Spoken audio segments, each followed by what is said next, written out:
Hello दोस्तों, welcome to my YouTube channel Rohit point.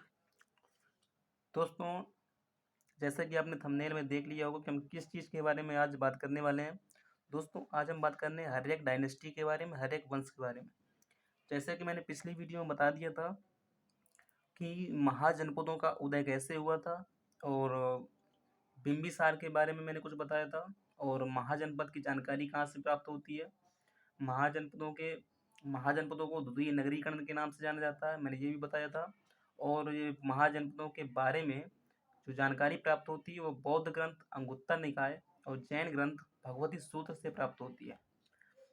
दोस्तों, अगर आपने उस वीडियो को नहीं देखा तो प्लेलिस्ट में जाकर के देख लीजिएगा, और प्लेलिस्ट में एंशिएंट प्राचीन भारत नाम से प्लेलिस्ट बनी हुई है, एंशिएंट इंडिया, आप उनको देख सकते हैं। दोस्तों, मैंने हर एक वंश में मैंने बताया था, बिम्बिसार के बारे में पहले ही बता चुका हूँ। तो मैंने बताया था कि हर एक डायनेस्टी 544 ईसा पूर्व से 544 ईसा पूर्व से 412 ईसा पूर्व 544 ईसा पूर्व से 412 ईसा पूर्व, क्या दोस्तों, कि हर एक डायनेस्टी 544 ईसा पूर्व से 412 ईसा पूर्व तक चली थी।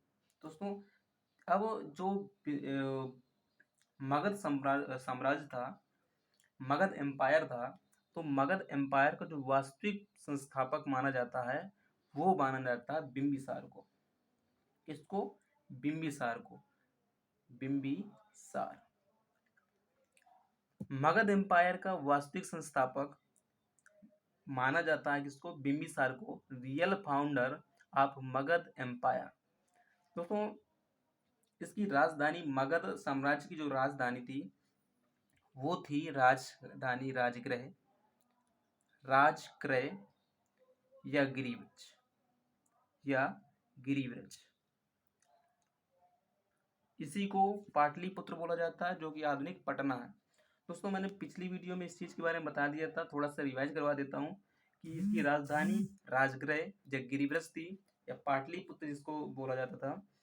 बिम्बिसार ने अपने साम्राज्य के विस्तार के लिए, अपने एम्पायर को बढ़ाने के लिए इसने क्या किया कि इसने वैवाहिक संबंध स्थापित करना शुरू किया। इन्होंने महाकौशला देवी से विवाह किया, जो कि कौशल नरेश प्रसेनजीत की बहन थी। महाकौशला देवी जो थी, ये कौशल नरेश प्रसेनजीत की बहन थी, और इन्होंने प्रसेनजीत से दहेज में काशी लिया था। और जो चेलना से इन्होंने विवाह किया। चेलना जो थी, ये लिच्छवी नरेश चेटक की पुत्री थी। चेलना लिच्छवी नरेश चेटक की पुत्री थी, और जो चेलना थी, इन्हीं ने अजातशत्रु को जन्म दिया था। जो अजातशत्रु था बिम्बिसार का पुत्र, वो चेलना का ही पुत्र था। और इन्होंने जो विवाह किया, बिम्बिसार ने क्षेमा से विवाह किया, जो को पंजाब के मध्य देश की कन्या राजकुमारी थी, क्षेमा। इस प्रकार से बिम्बिसार ने क्या किया, वैवाहिक संबंध स्थापित किया और अपने साम्राज्य को बढ़ाना शुरू कर दिया। जिन राज्यों को वह जीत नहीं पाता था, जिन महाजनपदों को वह जीत नहीं पाता था, उनसे वैवाहिक संबंध स्थापित करके अपने साम्राज्य को बढ़ाता था। दोस्तों, अवंती नरेश चंद प्रद्योत थे, अवंती नरेश चंद प्रद्योत, इनसे इन्होंने मैत्री संबंध स्थापित किए थे बिम्बिसार ने। और जब ये बीमार हो गए थे तो इन्होंने अपने राजवैद्य जीवक को इलाज के लिए भेजा था। दोस्तों, अब मैं जो ये पिछले वीडियो में सब बता चुका था बिम्बिसार के बारे में, अब बात करते हैं अजातशत्रु। जैसा कि इस वंश का नाम है हर्यक वंश, हर्यक डायनेस्टी, जिसे बोलते हैं, इसे एक और बोला जाता है पितृहंता वंश। क्या बोला जाता है दोस्तों? पितृहंता वंश। इस डायनेस्टी का प्रत्येक जो रूलर है, प्रत्येक शासक अपने पिता की हत्या करके गद्दी पर बैठा। जो बिम्बिसार था, इसने अपने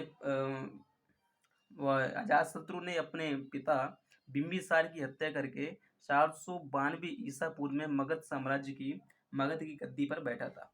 दोस्तों, अजातशत्रु जो था, ये 492 एडी से 460 एडी तक इसने रूल किया। जो अजातशत्रु का उपनाम था, अजातशत्रु का उपनाम था कुड़िक।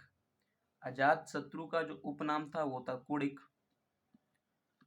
और ये अजातशत्रु जो था ये जैन मतानुयायी था, अर्थात ये जैन धर्म को मानता था, जैन धर्म को मानता था। अजातशत्रु ने क्या किया कि इसने लिच्छवियों से युद्ध किया। एक जो महाजनपद था, उन महाजनपदों में था एक वज्जी वज्जी महाजनपद था। लेकिन जब इसने इनसे युद्ध किया तो ये इस वज्जी संघ में बहुत सारे जनपद इकट्ठा होते थे और कुल 5 से 6 महाजनपद इकट्ठा थे। और इस संघ की एकता के सामने अजातशत्रु असफल हो गया और वह वज्जी संघ की एकता के सामने वो पराजित हो गया। तो इन्होंने क्या किया, अजातशत्रु ने अपने मंत्री वत्सकार, इनके मंत्री का नाम था वत्सकार, या बोल देते हैं वत्सकार। इन्होंने अजातशत्रु ने अपने मंत्री वत्सकार को वज्जी के माध्यम से इन्होंने वज्जी संघ में फूट डलवाई। अजातशत्रु ने वज्जी संघ में फूट डलवाई और फूट के बाद इन्होंने इसके पश्चात इन्होंने वज्जी संघ में विजय प्राप्त की।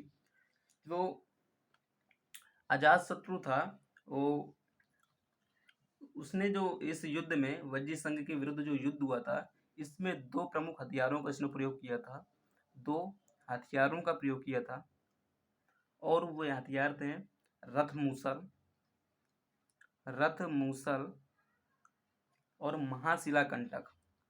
रथ मूसल और महाशिलाकंटक।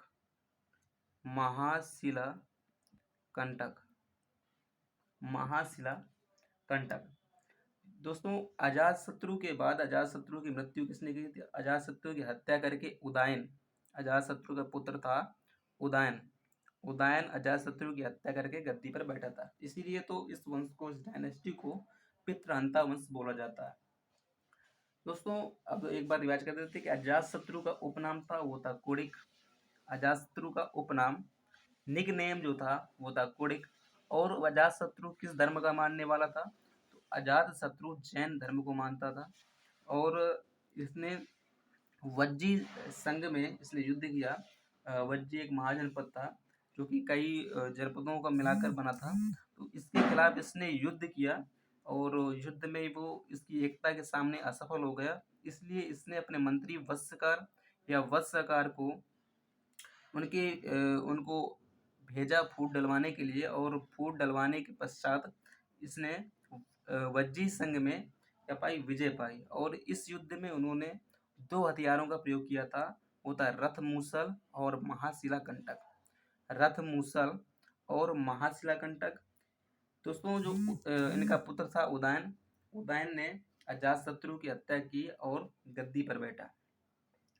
दोस्तों उदयन जो था, उदयन ने ही पाटलिपुत्र नगर की स्थापना की थी। पाटलिपुत्र नगर की स्थापना किसने की थी? तो पाटलिपुत्र नगर की स्थापना उदयन ने की थी।